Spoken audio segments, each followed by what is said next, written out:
हब्बा खातून के माध्यम से मैंने जो हमारे पाठक हैं उनको कश्मीर की खूबसूरत वादियों और वहाँ की का जो कल्चर है वो दिखाने की कोशिश की है। बचपन लल्ले चुड़े की बात और हब्बा खातून के गाने सुनते सुनते ही हम बड़े हुए हैं। जिस तरह से मैंने कहा मेरी मम्मी मेरी नानी सिंगर थी, तो हमारे घर में अक्सर शाम को समा सा बन जाता था कि लल्ले चुड़े के बाप गाए जाते थे या हब्बा खातून की गजलें हम लोग गाए सुनते थे। तो उनको उनकी खूबसूरती के कारण जून कहा जाता था। जून कश्मीरी में चंद्रमा को कहते हैं, चांद को कहते हैं। और ये जो नाटक है ये कहानी है जून यानी हब्बा खातून की और कश्मीर के आखिरी चक वंश के जो राजा थे उनकी यूसुफ शाह चक की कहानी है ये। तो मैं थोड़ा सा कश्मीरी में अगर आप अलाउ करें तो मैं थोड़ा सा गा के सुनाऊं।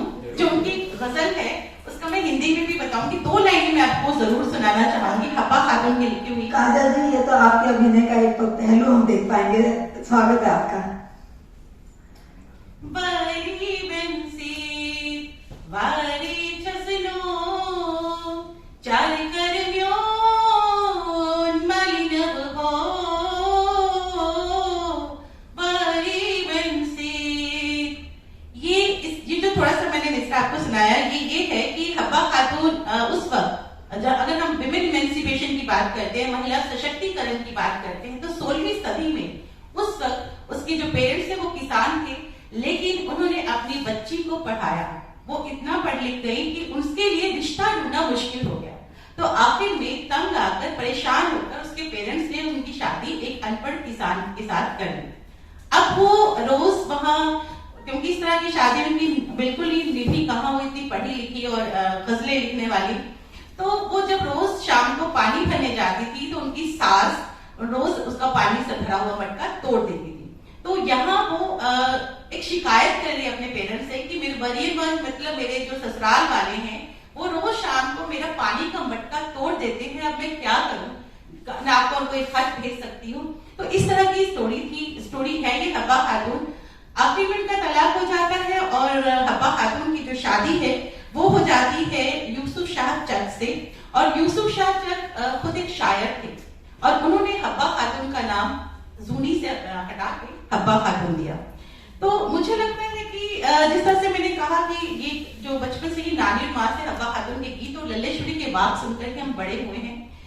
मुझे लगता है कि अगर आप कोई नाटक लिखें, ये नाटक छपने से पहले इस नाटक के बहुत सारे मंचन हुए हैं, बहुत सारे मंचन हुए हैं। ये नाटक उर्दू में भी ट्रांसलेट हुआ है और कश्मीर की काफी यूनिवर्सिटीज में है, ये काफी कॉलेजेस में है। तो हब्बा खातून का जो पहला मंचन था वो मेरे ही निर्देशन में रूबरू थिएटर ग्रुप की तरफ से उर्दू अकेडमी ने करवाया था, उर्दू ड्रामा फेस्टिवल में। उसके बाद इसके बहुत सारे शोज हुए। इसका जो भूमिका है वो डॉक्टर प्रताप सहगल जी ने ही लिखा। उन्होंने मुझे प्रेरित किया कि मैं अपनी किताबें छपवाऊं। तो मैं उन्होंने थोड़ा सा जो लिखा है, मैं थोड़ी सी एक लाइन जो उन्होंने लिखी है जिसने मुझे बहुत छू लिया, तो वो मैं जरूर बोलना चाहूंगी। डॉक्टर प्रताप सहगल जी लिखते हैं, हब्बा खातून एक अनछुए चरित्र का नाट्य रूप। हब्बा खातून नाटक 4 अंकों का एक ऐसा लचीला नाटक है जिसे मंच पर तो खेला ही जा सकता है, साथ ही इसकी टेलीफिल्म बनाना भी बहुत सहज और सरल लगता है। इसका मंचन देखने का मुझे अवसर मिला। तो उन्होंने बहुत कुछ लिखा, थोड़ा सा मैंने पढ़ा है। और इस नाटक, क्योंकि 4 अंकों का ये नाटक है, तो इस नाटक का जो 4th एक्ट है वो मैं यहाँ पढ़ना चाहूंगी। मंच पर इस नाटक में आपको पूरा कश्मीर नजर आएगा, कश्मीर का कल्चर नजर आएगा और हब्बा खातून और यूसुफ शाह चक की कहानी और हब्बा खातून की लिखी गजलें नजर आएंगी। मंच पर नूर, साहिल, सूफी और समीर है। ये वहाँ कश्मीर के बाशिंदे दिखाए गए हैं, कश्मीर के रहने वाले लोग हैं जो इस कहानी को आगे लेकर जाते हैं। समीर, साहिल कश्मीर में गुरेज वैली में बहुत ही खूबसूरत पहाड़ है जिसका नाम इस कदीम शारदा के नाम पर रखा गया है। और इस तिकोने पहाड़ पर हब्बा खातून और यूसुफ शाह की मोहब्बत के अक्स से आज भी फिजाओं में गूंजते हैं सूफी। हाँ, और साहिल यूसुफ शाह कश्मीर के आखिरी बादशाह थे और उन्होंने अपनी आखिरी सांस बिहार में सितंबर 1592 में ली। नूर और हब्बा खातून ने अपने आखिरी दिन कश्मीर के गांव पांचचुक में एक झोपड़ी में बसर किया। हब्बा अब बुजुर्ग हो चुकी है। यूसुफ शाह चक को अकबर ने कैद किया है और वो अपना सब कुछ छोड़ के पांचचुक में एक झोपड़ी में रह रही है। नुसरत नुसरत जो हब्बा खातून की दोस्त थी, जिगरी दोस्त थी, उनकी बेटी हब्बा। जिंदगी में कितने मोड़ आए, हर मोड़ से गुजरी, कितनी यादें हैं, कुछ यादें जो धुंधली हो गई है, जो कुछ आज भी जहन की गोशी में बिल्कुल ऐसी ताजा है जैसे अभी पैदा हुआ बच्चा गोद पे उठा लो तो उसका चेहरा देखकर सुकून और खुशी मिलती है। बस अब ये यादें ही तो है। नुसरत, कौन सी यादें खाला? हब्बा, अरे तुम आ गई? हब्बा, आज तो आना ही था, 2 रोज हो गए, आपकी बहुत याद आई थी।